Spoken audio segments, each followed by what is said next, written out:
Shadow House has definitely turned out to be a lot more interesting than I originally thought it was going to, but I just got done with the third episode of the series. It is airing the spring 2021 season. Here's my thoughts on it so far with the first three episodes. All right, where to start out with this series? It's a really hard one to really explain. I guess in order of reveal, we essentially had a living doll, which later on she's given the name of Emilico, and she wakes up every day and she's transported to the room of Kate, which is one of the Shadow family members. And what you quickly find out is all the Shadow family members are essentially faceless. They are just covered in darkness. And the only thing you can really kind of represent them is based on like clothing they wear is a easy way to kind of tell where their body is. But as we find out really quickly, the Shadow family members emit like this soot from their bodies whenever they're angered or in despair. And this soot has to be cleaned up on a daily basis. So Emilico will come in there, clean it up, and then go back to her chamber and rest for the day. And what this turns into later on is that you find out that essentially every single member of this Shadow family, again, having no faces to represent them, are given a doll when they are coming of age. And these dolls are essentially a representation of their emotion and everything. So as we find out later on when Emilico and Kate run into another family member, they're like perfectly in sync. Every expression, every anger, every body language that this shadow member, which at the time was Sarah, every body language she has and expression is basically mimicked by her living doll that's standing right next to her. And so we're kind of already realizing at this point when we meet them that Emilico is failing to do the same thing with Kate. And now if that's what they need to do, that's going to be something that's obviously going to be answered over time, especially as they get to the point which they do a debut, which is the actual point in which the Shadow family member becomes of age. So far, a lot of the focus has been on Emilico cleaning up the soot after her master Kate, and also, like I said, learning about the Shadow family members and this, I guess, again, the need to mimic and become the face of the Shadow family member as a living doll. And I guess on the side as well, you're kind of learning about the other living dolls, how they all kind of gather together to clean up the house itself, that if this soot gathers too much, it will create phantoms, and these phantoms can be dangerous. So it thus, presents the idea that this soot that is emitting from the Shadow family members is dangerous and that it needs to be cleaned up on a regular basis to prevent it from getting to a bad point, essentially. I guess that's the best way that I can explain all that.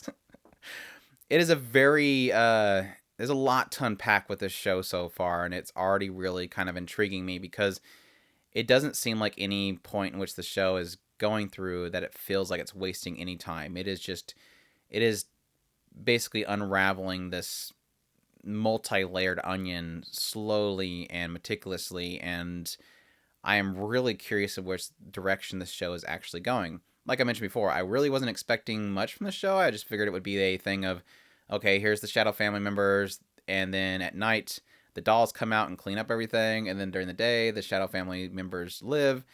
But no, it's going in a completely different direction with this whole thing. Just the huge focus on this soot that is emitting from them, the dangers of it, getting into possibly them having to become the faces of the Shadow family members. There was even this small glimpse of the girl that was mimicking Sarah, or the living doll of Sarah, who is doing it perfectly, like I mentioned earlier. Her going home to her, her chambers at the end of the day, and it's just covered in soot. What does that mean? Do they possibly get infected when they get so much alike their master? Do they become their master and thus become another shadow? There's so much stuff that is already being kind of insinuated, and there's so much intrigue already being built up for what in the world are we looking at? What is this world? Who is this family? Why is there soot coming out of them? What are they? I mean, Emilico already questioned one point, is she human? Is Kate human? And she paused when she heard that. She didn't want to answer it. So obviously we're kind of insinuating, were they human once? Did they lose their humanity?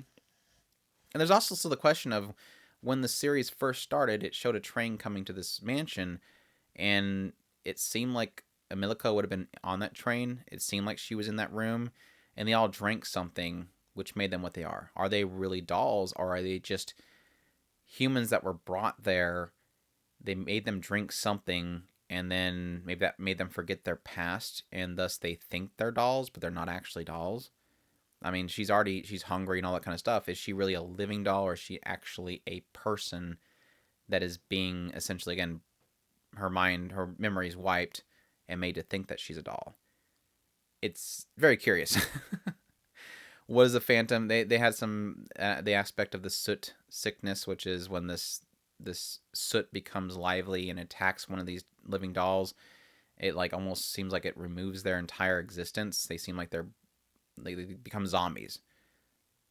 Again, there's so many questions it's already building, and I'm really intrigued in what's going to come around the corner. So, and it's already fantastically animated. Cloverworks is coming back this season with more amazing work.